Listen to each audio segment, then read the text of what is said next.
and welcome to this special announcement from EFE Road. We're here at the London Bus Company's garage in Northfleet in Kent to meet a rather special double-decker, which forms the subject of not one, but two new models that we're going to be announcing at the Scottish Vintage Bus Museum's 30th anniversary open weekend this weekend. So why are we heading up to Scotland? Well, back in July we announced 4 new AEC Routemaster RML models, but many of you noticed that there was a particular RML missing. An RML that we actually announced way back in 2019. Now, eagle-eyed viewers would have spotted a small teaser that we put in the RML announcement video in July to give you a clue that what was coming. It is, of course, RML registration WLT 900, which is now part of the London Bus Company's heritage fleet. Today, it carries its London Transport livery and fleet number as RML 900, but it's probably best known for the years it spent in Scotland as JC10, or the R-Willey bus. RML 900 was one of several Routemasters that found second careers with operators in Scotland following withdrawal from the streets of London. Now, I'm joined today by Neil Fraser, who's not only my colleague at Bachmann, but he's also a font of all knowledge when it comes to all things AEC. So, Neil, why did so many Routemasters find their way up north? In the early 1980s, around about 1982, London Transport began mass withdrawals of the Routemaster class. And in the mid-80s, 1985, the Transport Act deregulated bus services across the country except in London. And that was meant gloves off for operators to freely compete. And in reaction to that, crew operation, which was largely had been replaced by a single person operation, was then attractive again for operators to be able to offer quick loading and faster turnaround. The Scottish companies took hold of this with Routemasters that were being sold by London Transport, and in 1986 the first batches moved north, fully refurbished at London Transport at the Aldenham Works before that closed. Another recertification work was done at AEC Southall. This was the only RML to go north, wasn't it? It was. RML 900, that had been involved in quite a serious collision. It was allocated to Camwell Garage, and in around July 1987 was involved in a very heavy smash, and again was deemed beyond economic repair and was due to be scrapped. But with Clydeside's operation of 100 plus Routemasters in Glasgow, they bought it in its accident damaged state and it was towed north. This was in February 1988, and in June 1988 it reappeared fully rebuilt and in a very special livery. Please tell us about that. How did the R-Willey repaint come about and why? Well, R-Willey is a Scottish comic strip published in the DC Thomson newspaper, The Sunday Post. He's depicted as a cheeky, spiky-haired schoolboy from the fictional town of Auchenshoggle, and first appeared way back in March 1936 alongside another cartoon, The Bruins. Known for his mischievous adventures and trademark dungarees, Willie is often seen sitting on an upturned bucket.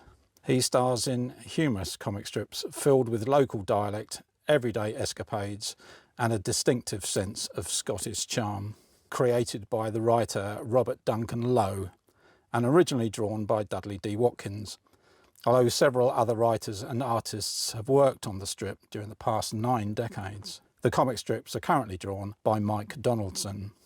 After RML 900 had been rebuilt, it was agreed by Clydeside Scottish and DC Thomson that it would make an ideal roving advert for Willie and the Sunday Post. Consequently, it was given its special livery, with the characters all hand-painted on the front, sides and rear. Not only that, but the advertising even extended to the roof, where a large image of Willie on his bucket was painted, which could be seen from any tall building or when passing under bridges. Neil, you're actually a bit of an R-Willey fan, aren't you? Which, considering you grew up in Southall, West London, is a bit unusual. Why the attraction to him? That's right, we lived in Southall. My grandparents lived in Great Yarmouth. Right. And we used to take our summer holidays, Easter holidays with the family to see them in Great Yarmouth. They were originally from Fraserburgh, and they moved to Great Yarmouth to be with the fish business. My grandparents had a fish house in Great Yarmouth, and being from Fraserburgh, they used to get the Sunday Post, which was the weekend paper delivered. Yep. And I used to look through the pages of the Sunday Post because there was a wee comic strip called Our Willie. And it started off just as a narrow strip along the bottom, but it's now expanded to a whole page every week, and it's still going now. I've followed them ever since, really. So when RML 900 was painted with Ura Wally, we thought, got to have one. So am I right in saying, Neil, that you used to cut the strips out and keep them as a kid? Yeah, I'm afraid so. Yes, I did. I used to keep the clippings like that in a safe place. Yeah. But I would also buy the annuals, the Ura Wally annuals, and one or two of the Bruins annuals, which are still available. They're published still to this day. I also have the rather nice Ura Wally tartan scarfie, which again was a must-have. Yeah, thanks for that. Right, I think it's time to take a look at the first of today's new announcements. Like the RML models announced in July, our highly anticipated model of Rabbi the Routemaster is based on our refreshed RML tooling, which incorporates full body side panel lines for the first time on an EFE RML. The model depicts the vehicle in its post-March 1989 condition, following the addition of its Clydeside Scottish Fleet number JC10. Extensive research has gone into ensuring that every feasible aspect of the Ura Wally livery has been reproduced accurately, including the rarely photographed roof artwork and even the Clydemaster radiator badge. To complete the artwork, service 36 blinds are shown, together with a Kilbarchan destination. But it doesn't end there, as the model comes with a bespoke box sleeve which, as a licensed DC Thomson product, features classic Ura Wally character artwork and the official tartan too. The model will be available from Batman retailers this autumn and has an RRP of £54.95. We would like to extend our thanks to DC Thomson and to Andrew Morgan of the Routemaster Association for their assistance in producing this model.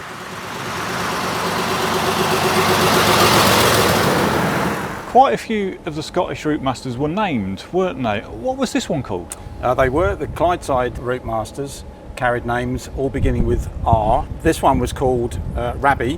Right. And the name Rabbi the Routemaster was painted right here. Other Routemasters had their name applied to that panel. Now, all good things come to an end, and eventually this bus lost its Ura Wally livery.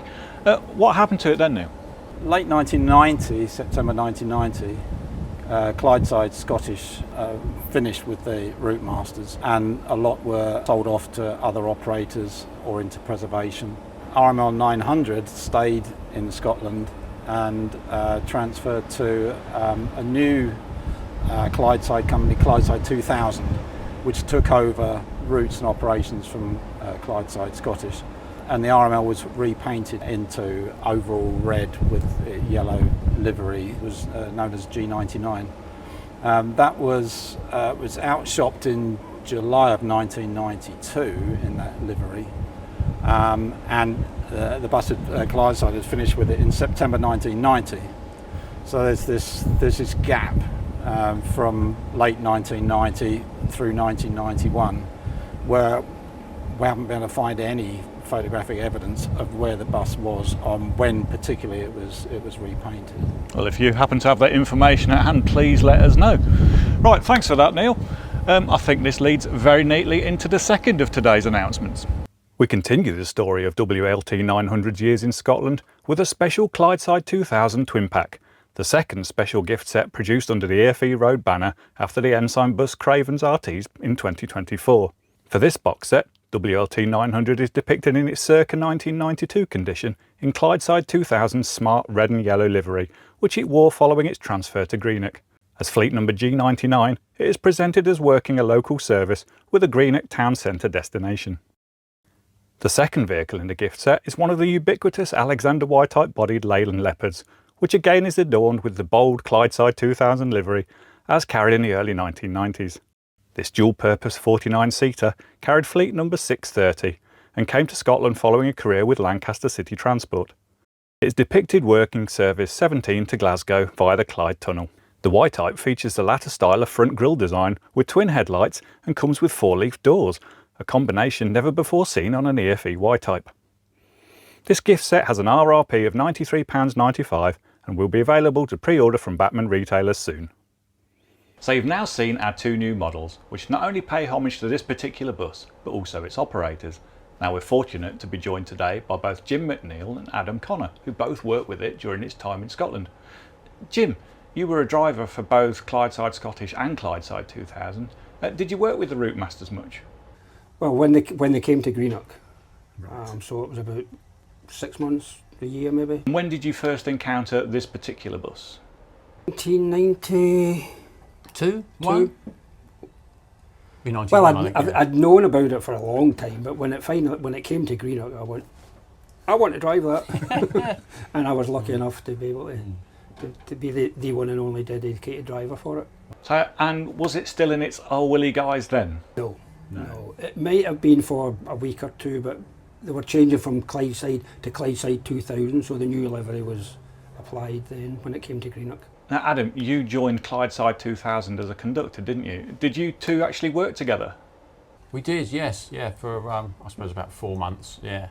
And then the Routemasters was shifted over to a different garage, and they shifted me over with them, because where I lived was kind of halfway between the two garages, so I was lucky enough to continue working on them for a short while afterwards as well. Yeah. Now you would have known this bus as G99. Did you work with it much, or any of the other Routemasters? Mainly this one, yes. When I was in Greenock it was always this one, but when I moved over to Johnson it was this one and a few others. Yeah. Right. So when were the Routemasters phased out? The main batch were phased out in April 1990 when Western Scottish and Clydeside were reunited, but they decided to keep two, and they kept on for a while, and there was a period where they started to increase Routemasters, about 1992, 93, so I think it was about October 93 when they finally sold them. So Adam, your experience with working with Routemasters has actually led to you owning one, hasn't it? Yes, yeah. I never thought when I started out that I'd end up owning one, but a series of events led me to be in a position where I could buy one. So I had a look at a few, and then one came up for sale in one of the bus magazines that was quite special, RM2208. It was for sale from a preservationist up in Leeds, and I knew it was an ex-Clydeside bus, so that made it even more appealing. So I went to go and see it, and the rest, as they say, is history.